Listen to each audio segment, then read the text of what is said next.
Good morning friends. इसके just पहले वाले लेक्चर में हमने क्या देखा था, फ्रिक्शन के बारे में देख लिया था और बहुत सारे सिचुएशंस हैं जिसका मैंने आपको डायरेक्ट ये बताया था। ठीक है, एग्जांपल्स हम लोग देखेंगे। मैं आपको एक इसलिए ऐसे कर रहा हूँ ना, क्योंकि मैं चाहता तो अभी आपको न्यूमेरिकल्स करवा देता। इससे पता क्या होगा, क्योंकि आजमाया हुआ चीज़ है। इससे होगा क्या कि जैसे ही आप अभी फ्रिक्शन पढ़ोगे, उसके बाद फिर जब न्यूमेरिकल बनाओगे बाद में उसको भूल जाओगे। अभी क्या होगा, जो मैं बता रहा हूँ उसको आप कॉपी में नोट बनाते चले जाओगे, जो मैं बोल रहा हूँ नोट बनाते चले जाओगे। जब क्वेश्चंस करवाने लगूंगा या फिर क्वेश्चन प्रैक्टिस दूंगा तो आप फिर से इसको नोट्स को उलट करके देखोगे, अच्छा ऐसे ऐसे ऐसे ऐसे था, रिवीजन होगा आपका। ठीक है, ये करना बहुत ज़रूरी है आप लोगों को। ठीक है, चलिए आइए देखते हैं, हम लोग समझते हैं। आज हम लोग समझेंगे कोलिजन्स के बारे में। कोलिजन क्या होता है, ध्यान से देखो जो मैं समझाने वाला हूँ, क्या क्या चीज़ें होते हैं कोलिजन्स। सपोज डैट दो बॉल हैं, दो बॉल आए, एकदम समझना कॉन्सेप्ट से। दो बॉल आए, दोनों आके टकरा गए। जैसे ही ये बॉल इधर से आ रहा है, ये बॉल इधर से आ रहा है, दोनों आकर के टकराएगा।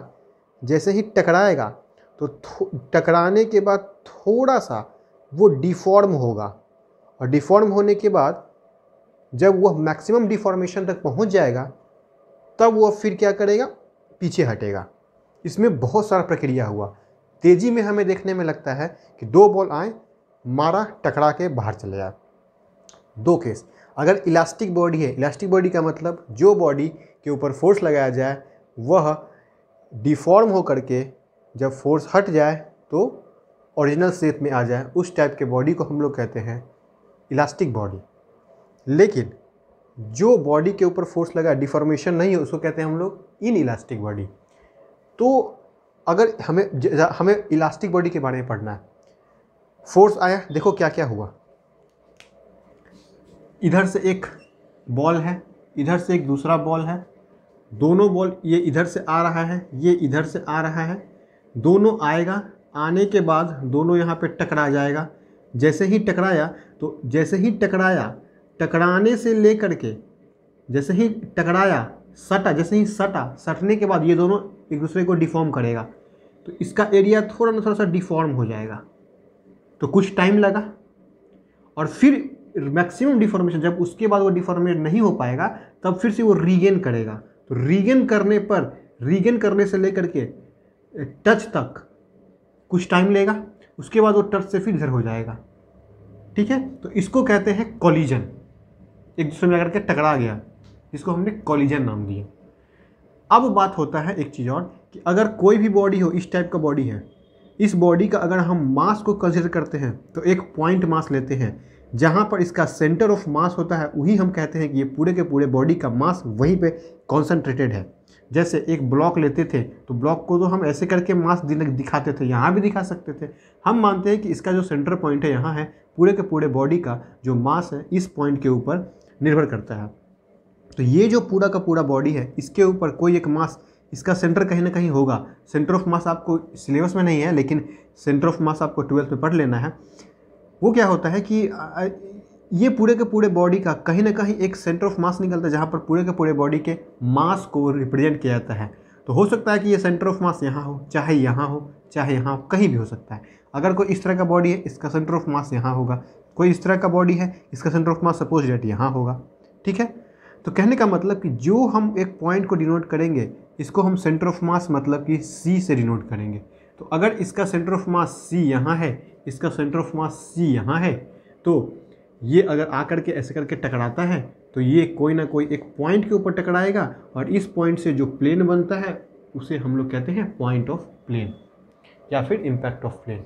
तो इस यही बात है, आया, आकर के टकरा गया, टकराने के बाद बाहर भाग गया, कितना वेलोसिटी से आया, कितना वेलोसिटी टकराया, कितना से गया, कितना एनर्जी लॉस हुआ, यही सब हमें पढ़ना है इसके अंदर। ठीक, आइए हम वन बाय वन डिस्कस कर लेते हैं कि आखिर ये सब चीज़ें हैं क्या। देख, सबसे पहले कोलिजन ऑफ इलास्टिक बॉडी, यही हमारे सिलेबस में लाइन ऑफ इम्पैक्ट क्या होता है, ध्यान से देखो, लाइन ऑफ इम्पैक्ट। ठीक, सबसे पहले तो इम्पैक्ट समझते हैं। इम्पैक्ट क्या होता है, अगर कोई बॉडी आया, इस तरह से यहाँ पे टकरा गया, टकराने के बाद जिस पॉइंट पे वो आया और वो टकराया, तो ये वाला जो पॉइंट है इसे हम लोग कहते हैं पॉइंट ऑफ कांटेक्ट। लिख लेना, पॉइंट ऑफ कांटेक्ट। हम नहीं लिख रहे हैं, बस बता दे रहे हैं, पॉइंट ऑफ कांटेक्ट, या हम कहते हैं इसको पॉइंट ऑफ कॉलिजन। क्लियर है? चलिए, या फिर हम कहते हैं point of impact. Point of impact, तीनों में से कोई भी नाम को लिया जा सकता है।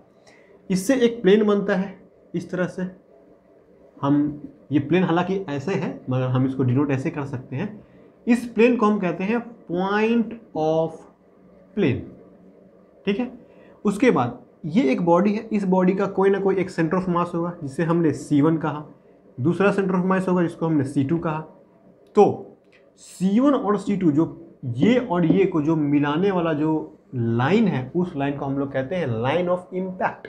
और यह दोनों लाइन जो है इससे गुजरना चाहिए। किससे? Line of impact. मतलब कहने का है कि अगर मान लो यहाँ से ऐसे है, एक बॉडी इस तरह से ऐसे है, इसका सेंटर ऑफ मास तो यहाँ होगा C1, इसका सेंटर ऑफ मास मान लो कि C1 यहाँ पे है, इसका सेंटर ऑफ मास तो यहाँ पे कहीं पे होगा C2, लेकिन जो पॉइंट ऑफ कांटेक्ट है ना, उस पॉइंट ऑफ कांटेक्ट से जो हम सीधी तरह लाइन खींच देंगे, इसी को हम लोग कहेंगे लाइन ऑफ कांटेक्ट या फिर लाइन ऑफ इम्पैक्ट, जो हमें पढ़ना है। लाइन ऑफ इम्पैक्ट मतलब जो बॉडी आया, टकराया, टकराने वाला पॉइंट से एक लाइन खींच दो, एक्सिस बना दो हॉरिजेंटली, उसको हम लोग कहेंगे लाइन ऑफ कांटेक्ट। एक मिनट,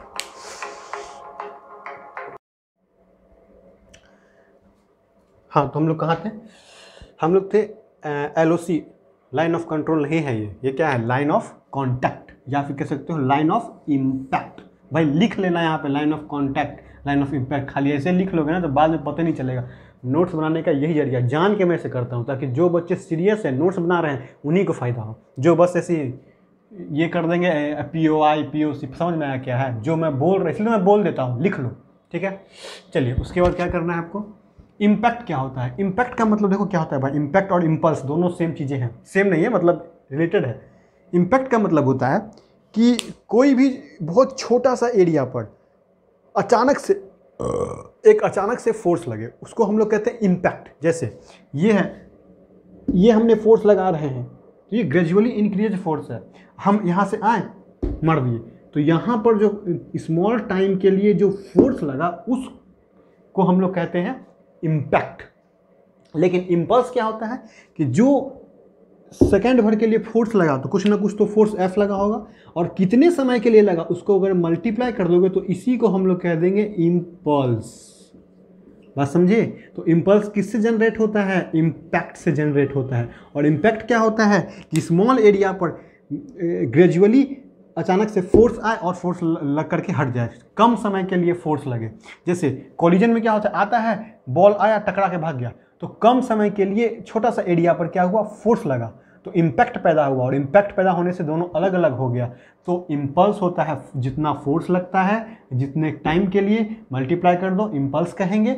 इम्पैक्ट क्या होता है कि किसी भी छोटे एरिया पे अचानक से फोर्स लगे और वो हट जाए, तो उसको इम्पैक्ट कहेंगे। ठीक है? बहुत कम टाइम के लिए, किसी भी छोटे एरिया पे बहुत कम टाइम के लिए कोई फोर्स लगे तो उसको कहेंगे इम्पैक्ट। ठीक, अब आते हैं सेंट्रल इम्पैक्ट क्या होता है। अब यहाँ से आपको समझना स्टार्ट हो जाएगा सेंट्रल इम्पैक्ट क्या होता है, वो हम ना थोड़ा समझ लेते हैं। चलिए, सेंट्रल इम्पैक्ट समझिए। देखो भाई, अगर कोई बॉडी है, दो बॉडी है इस तरह से, इस बॉडी का कोई ना कोई सेंटर होगा, मतलब मास सेंटर होगा C1 C2, और ये आकर के आपस में टकरा गया। जब आपस में आकर के यह टकराया और इस तरह से टकराया कि ये जो C1 है और ये जो C2 है और जो ये पॉइंट ऑफ कांटेक्ट है, मतलब पॉइंट ऑफ इम्पैक्ट है, ये अगर मिला दे, लाइन बना दे, लाइन ऑफ इम्पैक्ट, तो जो लाइन ऑफ इम्पैक्ट है, यह लाइन ऑफ इम्पैक्ट है, यह उसके सेंटर मास और इसके सेंटर मास से गुजरना चाहिए। दोनों के सेंटर मास और लाइन ऑफ इम्पैक्ट से जो गुजरेगा, तो इस तरह के इम्पैक्ट को, यहाँ पर एक इम्पैक्ट जनरेट होगा, तो इस तरह के इम्पैक्ट को हम कहेंगे central impact. Clear? Eccentric impact क्या होता है कि मान लो कि कोई बॉडी है, आ करके टकराइस, और इसका सेंटर ऑफ मास तो यहाँ पे C1 है, इसका सेंटर ऑफ मास चूँकि ये बड़ा है तो ये कहीं यहाँ पे होगा C2। यह जो लाइन ऑफ इम्पैक्ट है यह इस तरह से गया, तो यह C1 और C2 दोनों से पास होके नहीं गया है, ठीक है। तो इसको हम लोग कहेंगे क्या, इसेंट्रिक, इसको कहेंगे इसेंट्रिक इम्पैक्ट। ऐसा भी हो सकता है कि ये ऐसे और ये C1 यहाँ और C2 यहाँ और ये पॉइंट ऑफ इम्पैक्ट यहाँ, ये भी क्या होगा, इसेंट्रिक इम्पैक्ट ही कहलाएगा। क्यों? क्योंकि इसका सेंटर ऑफ मास अलग अलग है, लाइन ऑफ इम्पैक्ट जो है सिर्फ पॉइंट ऑफ कॉन्टैक्ट से पास कर रहा है, और जो लाइन ऑफ इम्पैक्ट है वह C1 और C2 से कुछ डिस्टेंस पे है, इसलिए इसको कहते हैं इसेंट्रिक इम्पैक्ट। क्लियर है? अब कहते हैं डायरेक्ट इम्पैक्ट क्या होता है। अब डायरेक्ट इम्पैक्ट देखो क्या होता है। देखो भाई ये क्या कह रहे हैं, यहाँ से जो है ना, ये इधर से इसको फेंक दो, चाहे इधर से फेंक दो, कन्हू से फेंक दो, लेकिन जो लाइन ऑफ इम्पैक्ट है वह ये सेंटर और इस पॉइंट से पास होना चाहिए। इसको किधर से भी फेंक दो, इधर से फेंक दो, चाहे इधर से फेंक दो, किधरों से करके फेंक दो, टकरा जाए, लेकिन ये और ये अलग अलग हो गया तो कहेंगे कि ये इसेंट्रिक है। डायरेक्ट क्या होता है? डायरेक्ट होता है कि अगर कोई भी दो बॉडी है, कॉलिजन हो गया, इसका C1 है, इसका C2 है, इस तरह से अगर दोनों आपस में ये इस पॉइंट से इस पॉइंट, तीनों पॉइंट से जाए, और इसी लाइन, इसको कहते हैं लाइन ऑफ इम्पैक्ट, और इसी लाइन के ऊपर हमने इनिशियल वेलोसिटी इसको दे रखा था U1, और इसी लाइन के ऊपर इसको इनिशियल वेलोसिटी दे रखा था U2। तो इसी लाइन के ऊपर, लाइन ऑफ इम्पैक्ट के ऊपर, अगर हम लाइन ऑफ इम्पैक्ट के ऊपर ही हमने वेलोसिटी दे रखा है तो इस तरह के इम्पैक्ट को हम कहते हैं डायरेक्ट इम्पैक्ट।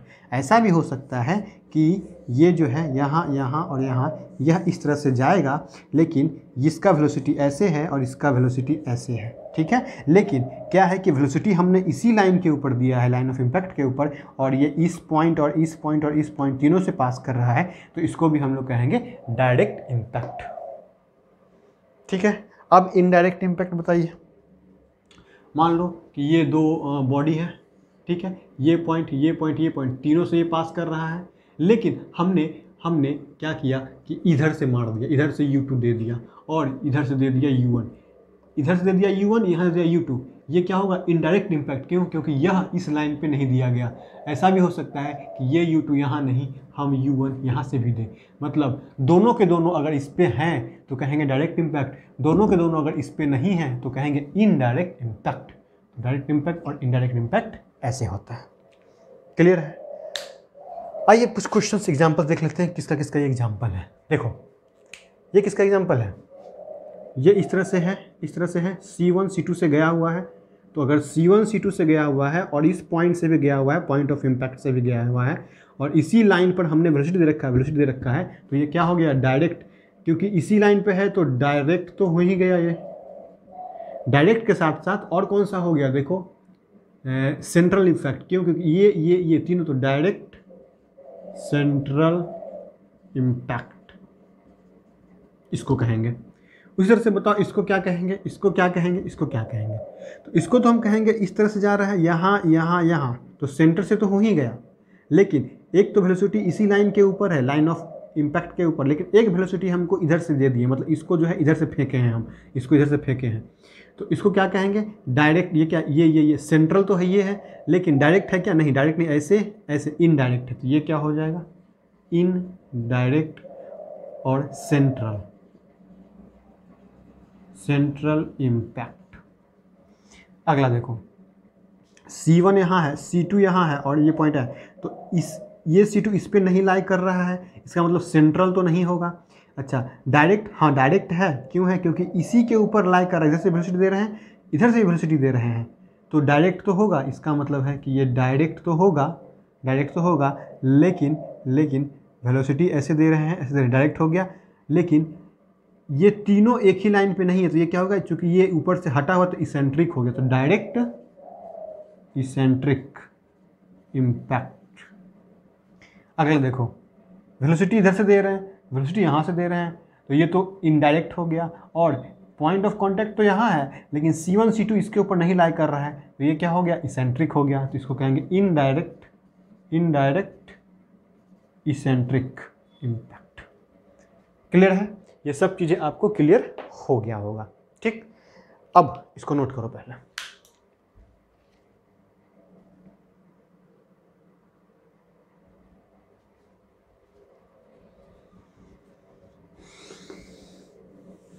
देखो हमारा वीडियो अगर 25 मिनट का भी है ना, तुमको 1 घंटा लगेगा, क्योंकि तुमको नोट्स बनाना है, लिखना है आराम आराम से, समझे। आइए, इलास्टिक इम्पैक्ट। अब यहाँ से कुछ चीज़ें हम लोग पढ़ना स्टार्ट करते हैं। एक होता है इलास्टिक इम्पैक्ट। ये क्या होता है भाई? इलास्टिक इम्पैक्ट वह इम्पैक्ट है जहाँ पर कि जो बॉडी आया और आकर के मिला और मिलने के बाद रीबॉन्ड कर गया। जैसे ही आया और आने के बाद स्मॉल टाइम के लिए फोर्स लगा और उसको रीबॉन्ड कर दिया, तो उस तरह के इम्पैक्ट को हम कहते हैं इलास्टिक इम्पैक्ट। ठीक है, कोई भी बॉडी आया और आकर के वहीं ठुठुमुका के रह गया, मतलब रीबॉन्ड नहीं किया, तो उस तरह को कहते हैं हम लोग इनइलास्टिक इम्पैक्ट।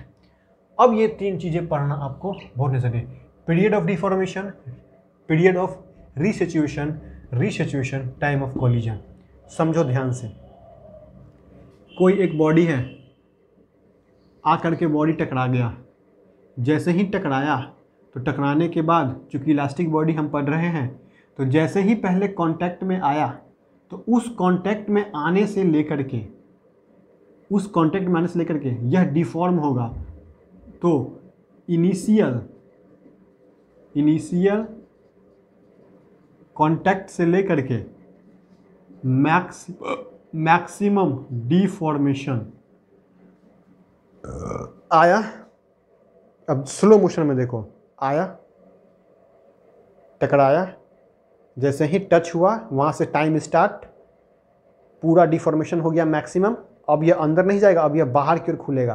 तो जहाँ तक डिफॉर्मेशन हुआ उतने टाइम इंटरवल को हम कहते हैं पीरियड ऑफ डिफॉर्मेशन। बस समझ गए। अब जैसे ही मैक्सिमम डिफॉर्मेशन था, अब क्या होगा, वहाँ से फिर वो रीगेन करेगा अपने शेप को। तो मैक्सिमम डिफॉर्मेशन से लेकर के इनिशियल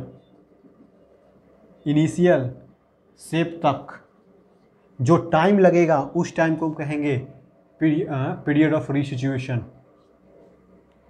बात समझ गए।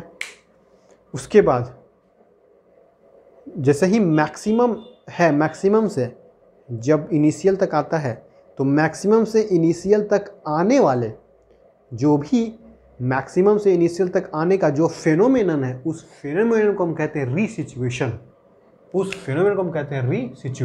ठीक। टाइम ऑफ कोलिजन क्या होता है भाई? देखो, पीरियड ऑफ डिफॉर्मेशन मतलब कि period of deformation plus period of restitution, दोनों को ऐड कर दोगे, दोनों टाइम को ऐड कर दोगे, तो उसे कहेंगे टाइम ऑफ कोलिजन। मतलब टाइम ऑफ कोलिजन कहाँ से स्टार्ट होगा? आया, बॉडी टच हुआ, टच होने से गिनती स्टार्ट, टच हुआ, मैक्सिमम डिफॉर्मेशन हुआ, फिर वो रीगेन किया शेप को, फिर वो हटा, और हटने तक जो टाइम लगा, उस टाइम को हम कहते हैं टाइम ऑफ कोलिजन। चूँकि आता है खट से निकलता है, खट से आता है, टाइम ऑफ कोलिजन। इम्पैक्ट कितने देर तक बना रहा? टाइम ऑफ कोलिजन तक इम्पैक्ट बना रहा। ठीक है। तो इम्पैक्ट का अगर एनालिसिस हम लोग करेंगे, तो हम क्या करना होगा? टाइम ऑफ कोलिजन को भी देखना होगा। क्लियर है? ये चीज़ें हमें आपको बतानी थी। अब इसके बाद कुछ चीज़ें और है, पहले इसको नोट कर लो।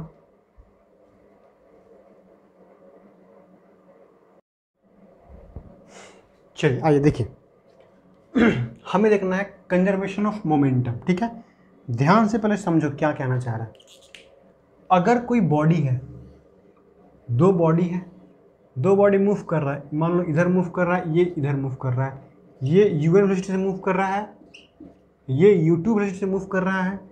यहाँ पर हम मान रहे हैं कि un जो है ग्रेटर देन u2 है। जैसे ही un ग्रेटर देन u2 होगा, तो इसकी स्पीड ज़्यादा है, इसकी स्पीड कम है। अगर इसकी स्पीड ज़्यादा है तो इधर करके टकरा जाएगा।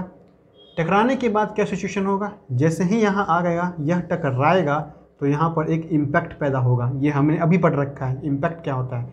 ये यहाँ से un से ही जा रहा है, ये u2 से ही जा रहा है। जैसे ही यहाँ पे इम्पैक्ट पैदा होगा, तो इस इम्पैक्ट के कारण जो यहाँ पे इम्पैक्ट पैदा होगा, इस इम्पैक्ट के कारण इसमें एक फोर्स जनरेट होगा और वह फोर्स क्या होगा? Impulsive force. Impulsive force, impulse on body B. इस बॉडी बी के ऊपर, ये बॉडी ए है, ये बॉडी बी है, इस बॉडी का मास m1 है, इस बॉडी का मास m2 है। जैसे ही आया इम्पैक्ट पैदा हुआ, इम्पैक्ट पैदा होने से इम्पल्स क्रिएट होगा और जो इम्पल्स क्रिएट होगा तो जैसे ही टकराया, टकराने के बाद ये कैसे भागेगा? ये A है और ये B है, ये ऐसे ही भागेगा, यह भी ऐसे भागेगा, लेकिन इसकी वेलोसिटी चेंज हो जाएगी। ये V1, इसकी वेलोसिटी चेंज हो जाएगी और ये V2 हो जाएगा। ठीक है। अच्छा, इसमें हुआ क्या? जब बॉडी आया, इसके ऊपर टकराया, तो इसने कुछ फोर्स इसके ऊपर ट्रांसफ़र कर दिया और इसने क्या किया? इसके ऊपर कुछ फोर्स, ऐसा कुछ फोर्स, जितना फोर्स इसने इसके ऊपर लगाया उतना ही फोर्स इसने इसके ऊपर लगाया। तो अगर इसने इसको इस तरह से ढकेला तो इसकी तो वेलोसिटी इधर से इंक्रीज हो जाएगी, लेकिन इसकी वेलोसिटी डिक्रीज हो जाएगी। क्यों? क्योंकि इसने उतना ही फोर्स इसको भी लगाया, तो इसी डायरेक्शन में वेलोसिटी था, इसी डायरेक्शन में फोर्स भी लग गया इसके कारण, तो इसकी वेलोसिटी तो ज़्यादा हो जाएगी। लेकिन इसकी वेलोसिटी इधर से वेलोसिटी था, फोर्स इसने इधर लगाया, मतलब ए जो है इसके ऊपर एक इम्पल्सिव फोर्स लगाएगा जो कि F इंटू टी होगा, कुछ टाइम के लिए लगाया होगा, और F कोई ना कोई फोर्स लगा होगा। ये क्या लगाएगा? ये क्या लगाएगा? ए जो है B के ऊपर इम्पल्सिव फोर्स लगाएगा, लेकिन B जो है A के ऊपर इतना ही फोर्स लगाएगा, लेकिन इस डायरेक्शन में लगाएगा। कितना? F इंटू टी, लेकिन वो माइनस में लगाएगा, माइनस में लगाएगा। ठीक है, तो नोट धर के लिख लेना कि the force exerted by the A on the body B is impulsive force which is F into T, but the force exerted by the B on the A is equal and opposite due to the Newton's third law which is negative of F into T। Clear है? उसके बाद हम लोग आते हैं यहाँ, ये तो हम समझ गए।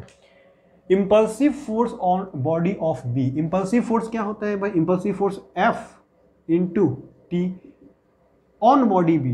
ठीक है, जब बॉडी बी के ऊपर लगाया जा रहा है तो बॉडी बी के ऊपर ए लगाएगा तो वो पॉजिटिव लगाएगा। चेंज इन मोमेंटम, अच्छा इसका ये बी वेलोसिटी, यहाँ पर कोई ना कोई इसका मोमेंट रहा होगा, मोमेंटम रहा होगा। मोमेंटम क्या होता है? Mass into velocity. तो m2 u2, कोई ना कोई इसका वेलोसिटी रहा होगा और मास तो कांस्टेंट रहता है।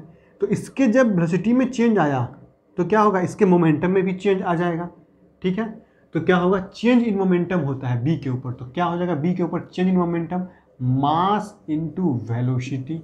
यही तो होता है। मास जो कि कांस्टेंट, वेलोसिटी पहले v2 हो गया, क्योंकि वेलोसिटी v2 हो गया, मगर पहले क्या था? u2 था, तो u2 चेंज हो गया वेलोसिटी का।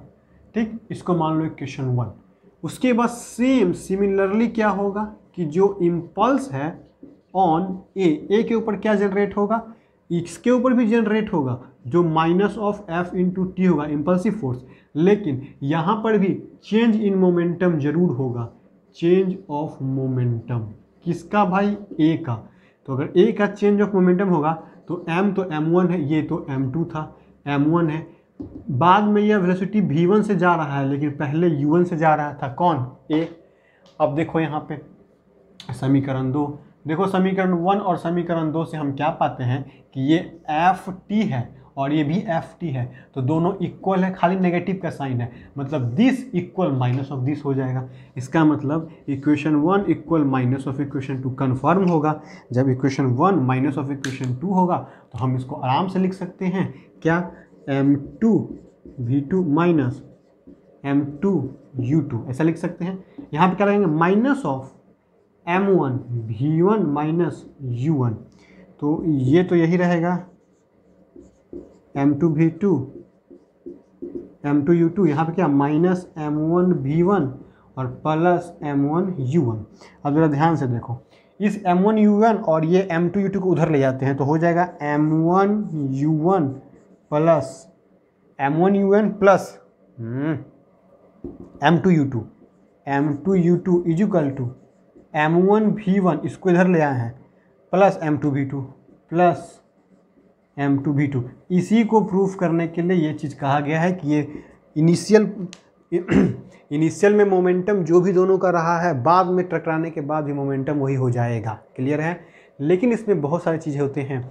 एयर रेजिस्टेंस को नेगलेक्ट किया जाता है, इसमें जो चारों तरफ से फोर्स लग रहा है, हवा चल रहा है, वो सबको नेगलेक्ट किया जाता है। क्यों नेगलेक्ट किया जाता है? क्योंकि वो सब चीज़ें अगर हम लेंगे तो हमें बहुत डीपली अंदर चला जाना पड़ेगा। ठीक है, इसलिए हम लोगों को सिर्फ इसी को कंसिडर करना है।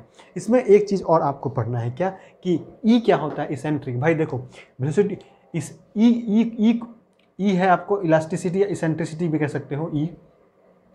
ई होता है V2 minus V1 upon U2 minus U1, मतलब separation, velocity of separation upon velocity of approach. Velocity of separation का मतलब अगर ये बॉडी इधर मूव कर रहा है, ये बॉडी इधर मूव कर रहा है, जब टकराएगा तो सेपरेट किस वेलोसिटी से होगा? तो जो वेलोसिटी ज़्यादा होगा सबसे माइनस करेंगे, तो V2 माइनस V1 करेंगे और नीचे में U2 माइनस, इसी को हम लोग कहते हैं ई।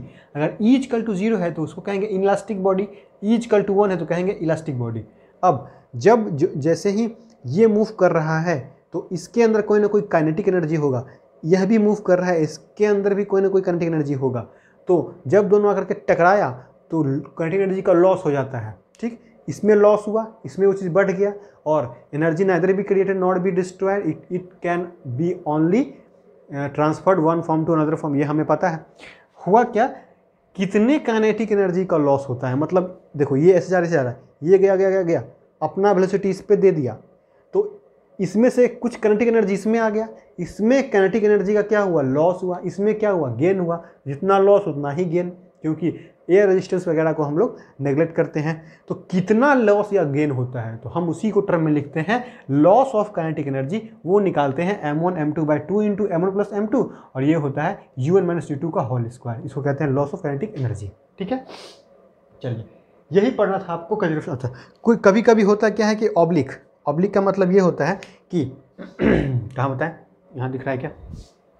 हाँ दिख रहा है। कभी कभी क्या होता है कि इस तरह से दो बॉडी हैं, ठीक है, दो बॉडी हैं।